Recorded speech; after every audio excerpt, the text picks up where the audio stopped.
ओम गंग गणपताय नमः। जब जीवन में हर दिशा में संकट घेरने लगे और कोई राह ना सूझे, तब प्रिय श्रोताओं, एक ही नाम सजीवनी बनकर उभरता है, भगवान श्री गणेश का। वैशाख मास के कृष्ण पक्ष की चतुर्थी को विकट संकष्टी चतुर्थी कहा जाता है, जो समस्त कष्टों और विघ्नों को हरने वाली मानी गई है। यह दिन विशेष रूप से उन भक्तों के लिए है जो मन, वचन और कर्म से विघ्नहर्ता का स्मरण करते हुए उनसे अपने जीवन के विकट संकटों का समाधान चाहते हैं। आइए सुनते हैं इस पावन तिथि से जुड़ी हुई दिव्य कथाएं, जो न केवल आस्था से ओतप्रोत हैं, बल्कि हमें विश्वास और समर्पण की शक्ति का भी बोध कराती है। एक समय देवी पार्वती ने भगवान श्री गणेश जी से पूछा कि पुत्र, वैशाख महीने के कृष्ण पक्ष की जो संकटा नामक चतुर्थी कही गई है, उस दिन गणेश का किस विधि से पूजन करना चाहिए और उस दिन भोजन में क्या ग्रहण करना चाहिए।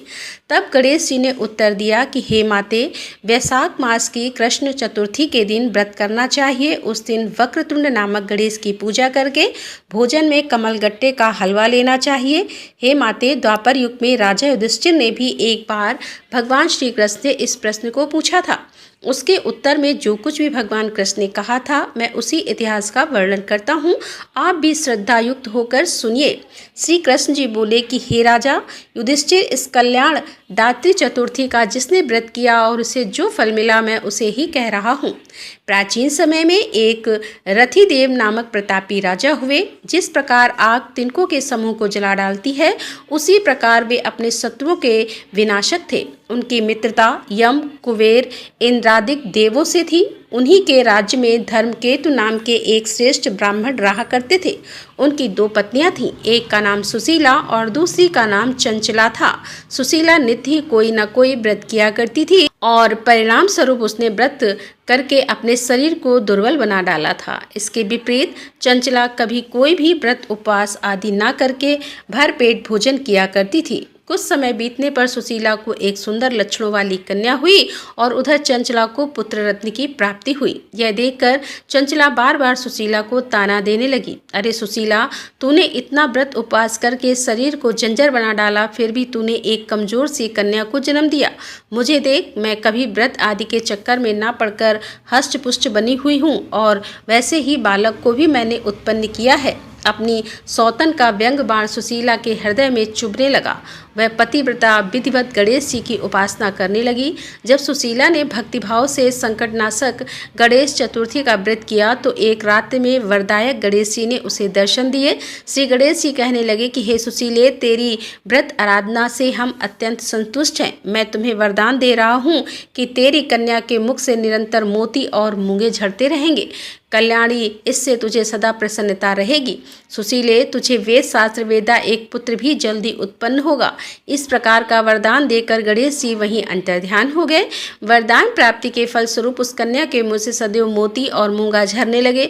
कुछ समय के बाद सुशीला को एक पुत्र भी उत्पन्न हुआ और उसके बाद धर्मकेतु ब्राह्मण का स्वर्गवास हो गया। उनकी मृत्यु के बाद चंचला घर का सारा धन लेकर दूसरे घर में जाकर रहने लगी, परंतु सुशीला अपने पति के ही घर में रहकर अपने पुत्र और पुत्री का पालन पोषण करने लगी। उस कन्या के मुंह से मूंगे मोती गिरने के फलस्वरूप सुशीला के पास बहुत ही कम समय में बहुत सारा धन इकट्ठा हो गया। इस कारण चंचला उससे और भी अधिक ईर्ष्या करने लगी। एक दिन हत्या करने के उद्देश्य से चंचला ने सुशीला की पुत्री को कुएं में धकेल दिया। उस कुएं में गणेश जी ने उसकी रक्षा की और वह कन्या सकुशल अपनी माता के पास लौट आई। उस कन्या को जीवित देखकर चंचला का मन और अधिक बेचैन हो उठा। वह सोचने लगी कि जिसकी रक्षा ईश्वर करता है, उसे कौन मार सकता है। इधर सुशीला जब अपनी पुत्री को ना पाकर बहुत व्याकुल हो गई थी, तब उसने अपने सामने अपनी पुत्री को देखा तो अत्यंत प्रसन्न हो गई।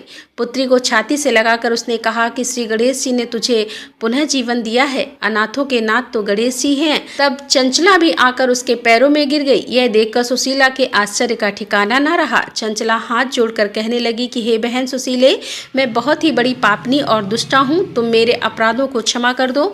आप तो दयावती हैं। आपने दोनों कुलों का उद्धार कर दिया। जिसका रक्षक देवता होता है, उसका भला मनुष्य क्या बिगाड़ सकता है।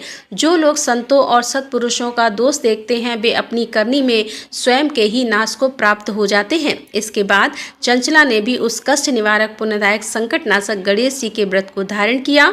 श्री गणेश जी की कृपा से परस्पर उन दोनों में प्रेम भाव स्थापित हो गया। भक्तजनों, जिस पर गणेश जी की कृपा होती है उसके तो शत्रु भी मित्र बन जाते हैं। सुशीला द्वारा संकटनाशक गणेश चतुर्थी व्रत किए जाने के कारण ही उसकी सौत चंचला का हृदय परिवर्तन हो गया। श्री गणेश जी अपनी माता पार्वती से कहते हैं कि माते, इस प्रकार पूर्व काल का पूरा वृतांत मैंने आपको सुना दिया।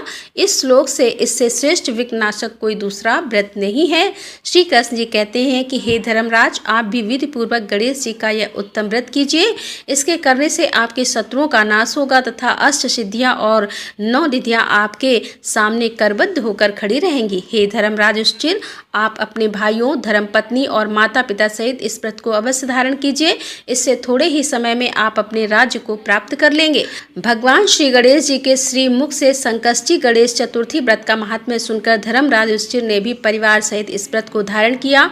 एक बार की बात है, किसी नगर में एक कुम्हार रहता था। वह मिट्टी के बर्तन पकाता। एक बार जब उसने बर्तन बनाकर आवा लगाया तो आवा नहीं पका। हार कर वह राजा के पास जाकर प्रार्थना करने लगा कि महाराज, पता नहीं क्या बात है, आवा पक ही नहीं रहा है। राजा ने पुरोहितों को बुलाकर इसका कारण पूछा तो राज पंडित ने कहा कि हर बार आवा लगाते समय एक बच्चे की बलि देने से आवा पक जाएगा। अब तो राजा का आदेश हो गया कि बलि आरंभ हुई। जिस प्रकार की बारी होती वह परिवार अपने बच्चों में से एक बच्चा बलि के लिए भेज देता। इस तरह कुछ दिनों के बाद सकट चौथ के दिन एक बूढ़ी माई के इकलौते लड़के की बारी आई। बूढ़ी माई के लिए तो वही उनके जीवन का इकलौता सहारा था, लेकिन राजा की आज्ञा के आगे किसी और की भला कहाँ चलती। दुखी बूढ़ी माई सोच ही रही थी कि मेरा तो एक ही बेटा है और वह भी सकट के दिन मुझसे अलग हो जाएगा। बूढ़ी माई के दुख का कोई अंत ही नहीं था, लेकिन बूढ़ी माई ने धैर्य रखा और उन्होंने अपने बेटे को संकट की सुपारी और धूप का बीड़ा देकर कहा कि बेटा, भगवान का नाम लेकर आवा में बैठ जाना, संकटा माता तुम्हारी रक्षा करेंगी। सकट का दिन था। बूढ़ी माई ने व्रत रखा था। इधर कुम्हार के घर पर बालक को मिट्टी के बर्तनों के साथ आवा में डाल दिया। सकट चौथ का दिन था। बूढ़ी माई लगातार गणेश भगवान और संकटा माता से अपने बच्चे की सुरक्षा के लिए प्रार्थना कर रही थी, उसकी लंबी उम्र के लिए कामना कर रही थी। इधर चमत्कार हुआ। कुम्हार ने सुबह उठकर देखा तो आवा में तो उसके बर्तन पक गए थे, लेकिन उस बालक का बाल भी बाका नहीं हुआ था। पहले तो आवा पकने में कई कई दिन लग जाते थे, लेकिन यह चमत्कार देखकर अब वह डर गया और राजा के दरबार में जाकर सारी घटना बताई। इसके बाद राजा ने उस बालक और बूढ़ी माँ को बुलवाया तो माँ ने सभी तरह के विघ्नों को दूर करने वाली संकष्टी चतुर्थी का वर्णन किया।